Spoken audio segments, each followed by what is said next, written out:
Om Shri Sai Nathaya Namaha. Chapter 36. Wonderful stories of two Goa gentlemen and Mrs. Aurangabadkar. This chapter relates the wonderful stories of two gentlemen from Goa and Mrs. Aurangabadkar of Sholapur. Two gentlemen. Once, two gentlemen came from Goa for taking darshan of Sai Baba and prostrated themselves before him. Though both came together, Baba asked only one of them to give him rupees 15 as dakshina, which was paid willingly. The other man voluntarily offered rupees 35. This sum was rejected by Baba to the astonishment of all. Shama, who was present, asked Baba, "What is this? Both came together. Why is dakshina you accept? The other, though voluntarily paid, you refuse? Why this distinction, Baba?" Baba replied, "Shama, you know nothing. I take nothing from anybody. The Masjid Mai calls for the debt.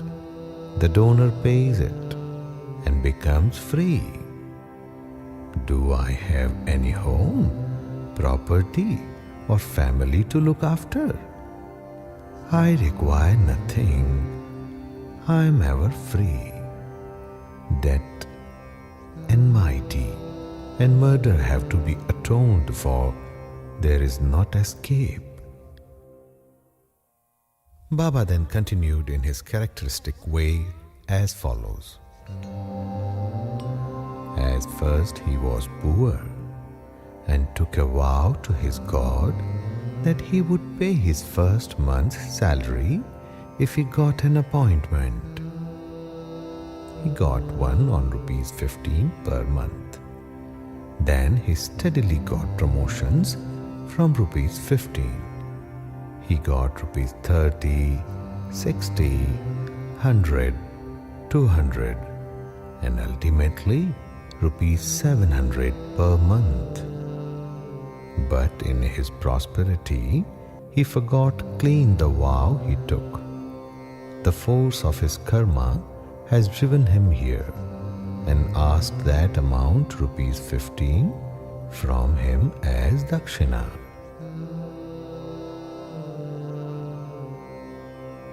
While wandering by the seaside, I came to a huge mansion and sat on its veranda.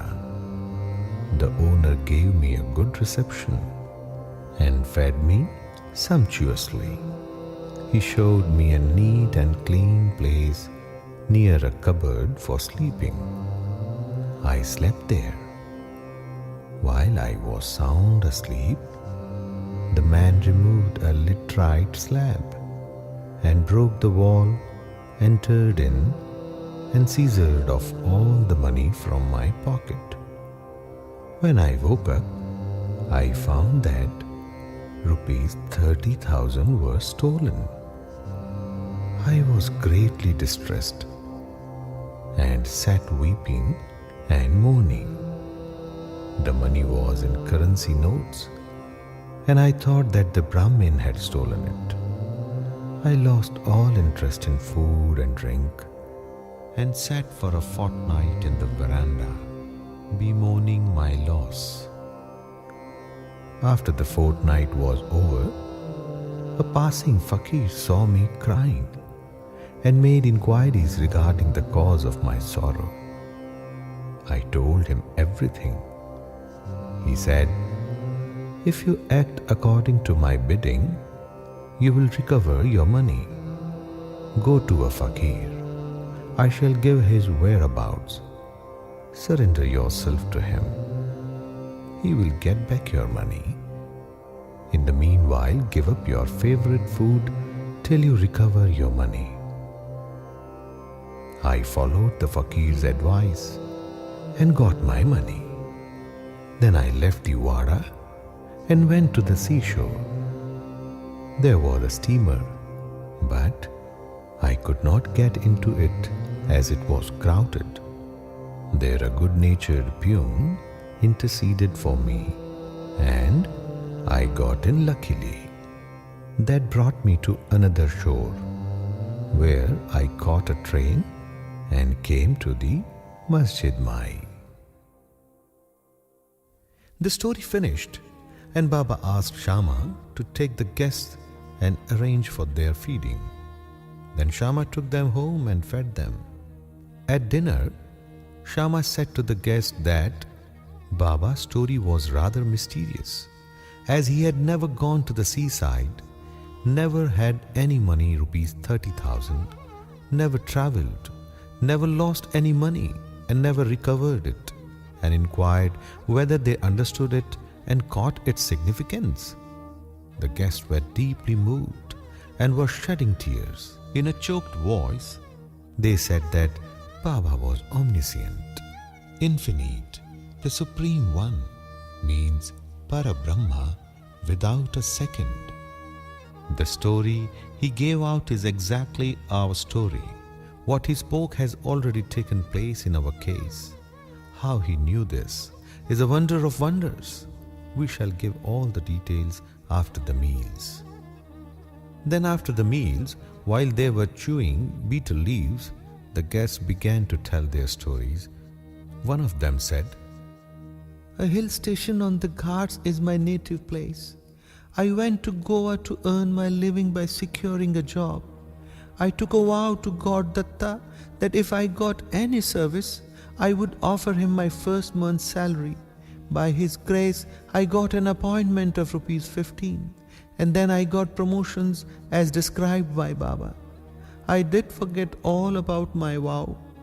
Baba has just reminded me of it in this way and recovered rupees 15 from me. It is not dakshina as one may think it to be, but a repayment of an old debt and fulfillment of long forgotten vow." Moral: in fact, Baba never begged for any money nor allowed his bhaktas to beg. He regarded money as a danger or bar to spiritual progress and did not allow his bhaktas to fall into its clutches. Bhagat Mahalsapati is an instance on its point. He was very poor and could hardly make both ends meet. Baba never allowed him to make any money, nor gave him anything from the dakshina amount. Once, a kind and liberal merchant named Hansraj gave a large amount of money to Mahalsapati in Baba's presence, but Baba did not allow him to accept it. Then the second guest began his tale.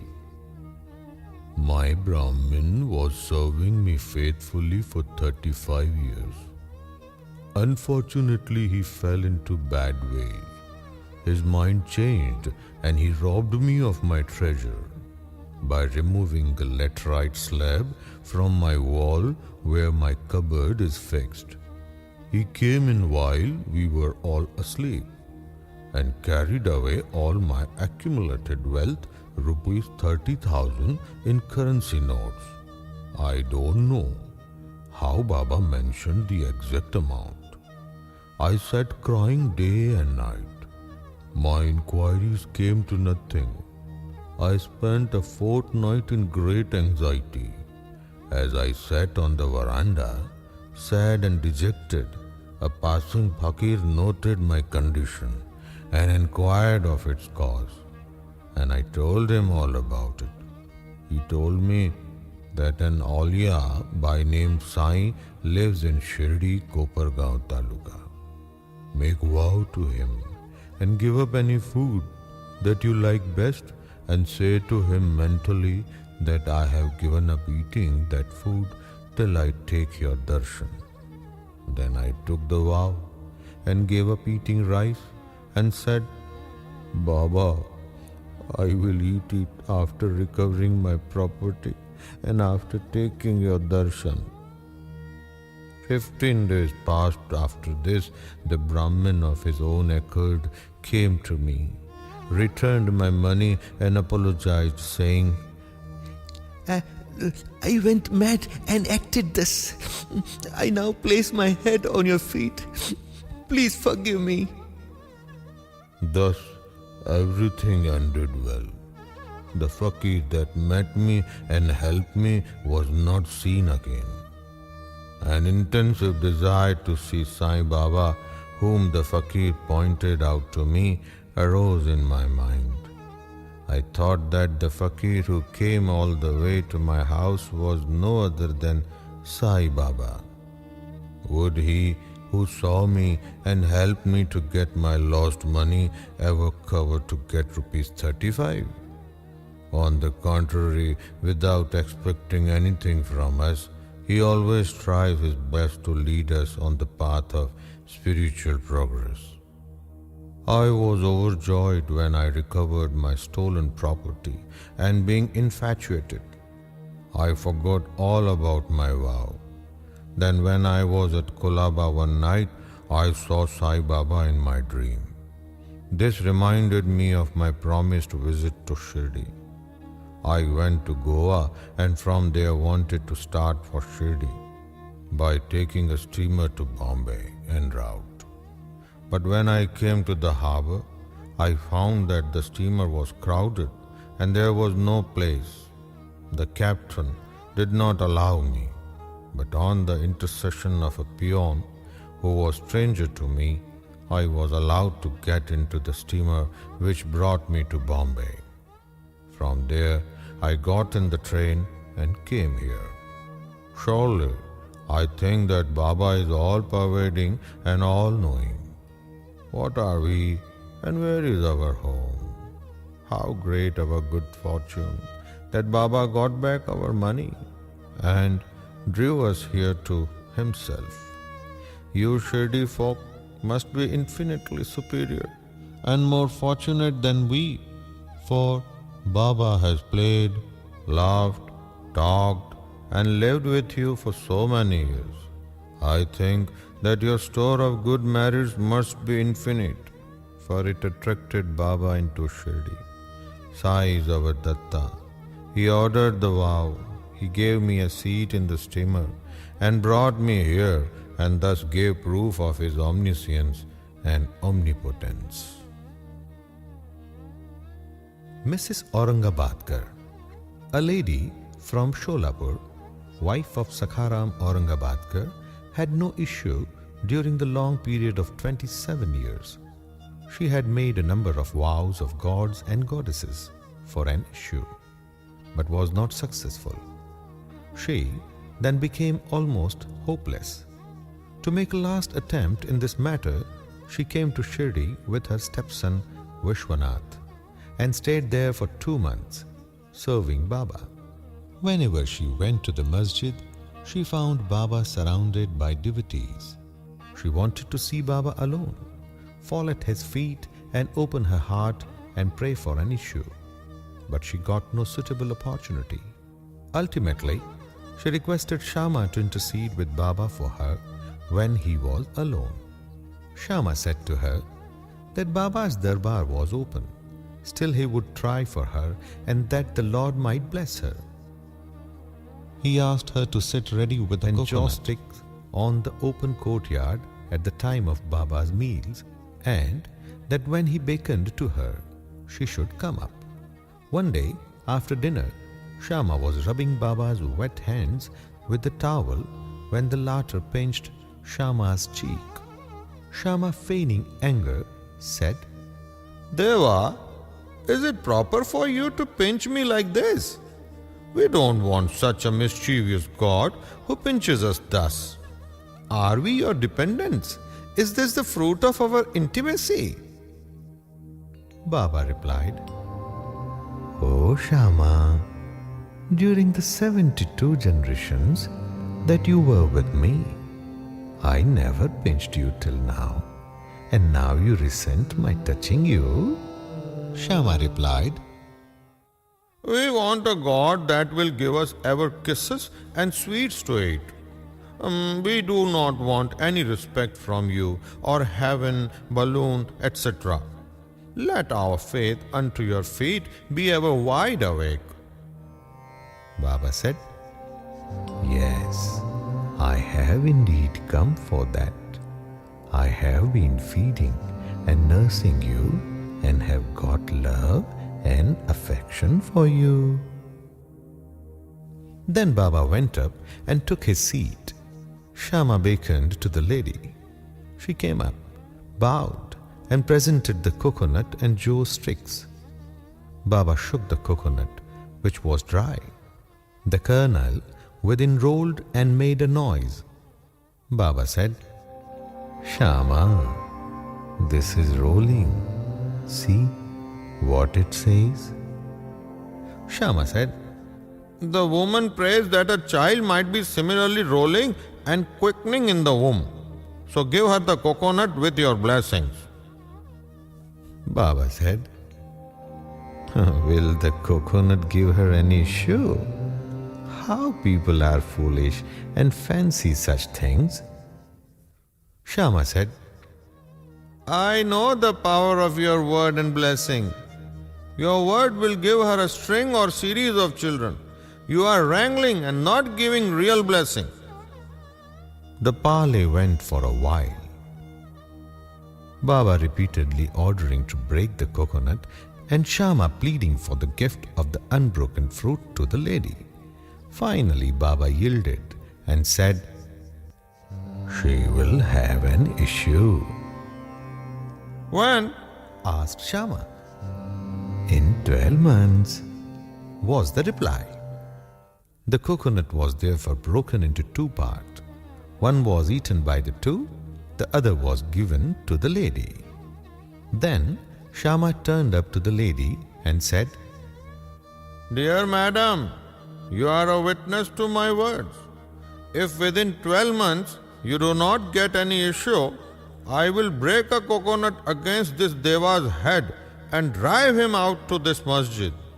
If I fail in this, I will not call myself Madhav. You will soon realize what I say. She delivered a son in 1 year's time, and the son was brought to Baba in his 5th month. Both husband and wife prostrated themselves before Baba, and grateful father Mr. Aurangabadkar paid a sum of rupees 500, which was spent in constructing a shed for Baba's horse, Sham Karna. Bow to Shri Sai. Peace be to all. Sadguru Shri Sai Natha Arpanamastu.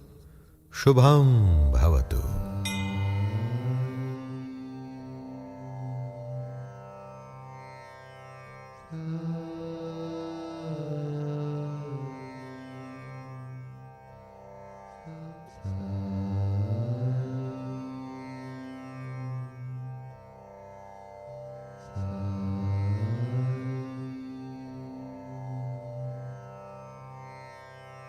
Mm-hmm.